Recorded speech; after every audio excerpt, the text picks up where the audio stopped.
국제신용평가사 피치가 미국의 국가신용 등급을 강등시킨 이유로 중간 없는 정치 양극화를 지목했습니다. 현재 미국의 GDP 대비 정부 부채 비율은 112.9%로 2019년 100.1%에서 가파르게 상승한 상태이며 2025년에는 118.4%까지 올라갈 것으로 예상됩니다.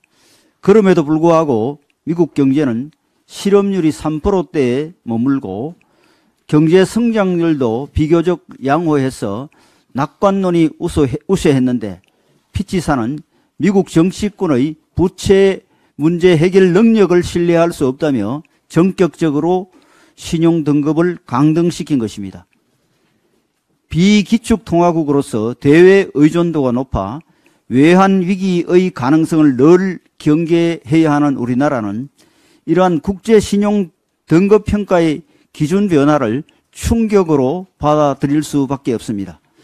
우리나라는 부채 증가 속도가 OECD 국가들 가운데 가장 빠른 데다 경제 전반의 활력도 쉽게 회복되지 않는 상황이어서 국가 신용등급 관리가 그 어느 때보다 중요한 시기라 할 수 있습니다. 더욱이 피치사를 비롯한 국제신용평가사들이 지속적으로 우리나라 부채 문제에 대한 우려를 밝혀왔기 때문에 더욱더 주의를 기울일 수밖에 없는 상태입니다. 그런데 지금처럼 야당의 폭주와 진영 갈등이 계속된다면 대외적으로 부채 관리 능력을 의심받을 수 있고 국가신용등급 강등이라는 위기에 직면할 수도 있습니다. 지금과 같은 국면에 국가신용등급 강등 사태까지 발생하면 우리 경제 전반에 큰 충격이 될 수밖에 없는 만큼 우리 정치권의 각성과 선제적인 대응이 반드시 필요합니다.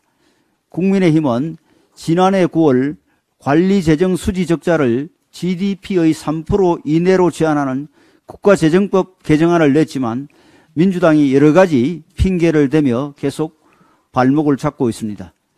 문재인 정부 때 그렇게 재정 건전성을 악화시켰으면 추경을 계속 우기기 전에 먼저 이권 카르텔이나 살찌우는 예산 낭비를 없애고 예산 구조를 합리화해 복지 충실화를 도모하는 것이 순서일 것입니다.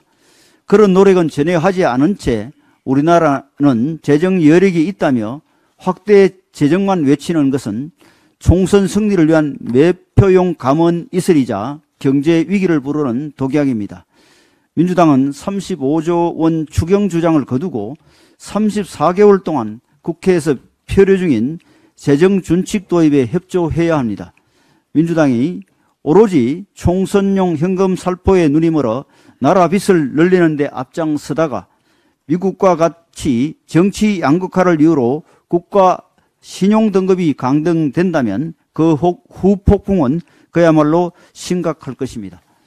민주당은 이번 미국의 신용등급 하락의 경각심을 느끼고 제1야당으로서의 책임감으로 국가재정법의 조속한 처리에 협력해 주시기를 바랍니다.